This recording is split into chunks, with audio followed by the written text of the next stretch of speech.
Si on regarde des pays plus près, comme la Hongrie, qui parlent éventuellement qui trouvent que, disons, que l'abolition de la peine de mort ne doit pas faire partie du socle des valeurs communes à l'Union européenne. C'est un peu tard maintenant. Alors imaginons que la Hongrie réinstaure la peine de mort. Est-ce qu'elle est automatiquement exclue ? Ah ben, oui, c'est clair. Ou est-ce qu'elle fait éclater l'Union européenne ? Mais c'est pas simplement l'Union européenne, c'est ça qui est important. C'est que tous ces pays, ils ont ratifié les protocoles du Conseil de l'Europe. C'est-à-dire le protocole numéro 6 qui a trait au crime de droit commun et le numéro 13 qui est l'abolition pour tous les crimes. Le Conseil de l'Europe, ce n'est pas que l'Union européenne. Donc, vous avez la Russie. La Russie est au Conseil de l'Europe et la Russie est sous moratoire. Elle n'a pas aboli dans son code pénal la peine de mort. Mais elle ne l'applique pas. Mais elle ne l'applique pas parce qu'elle est au Conseil de l'Europe.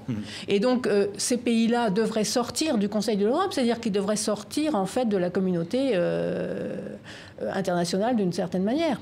Donc à chaque fois, ce sont des signes, des petites musiques pour les opinions publiques. Je pense que ce rien de sérieux, rien d'envisageable. Ce sont des postures populistes et en même temps, c'est aussi important pour les autres membres, en l'occurrence de l'Union européenne par exemple, ou de la communauté internationale dans son ensemble, précisément d'interpeller ces pays qui prennent ces postures.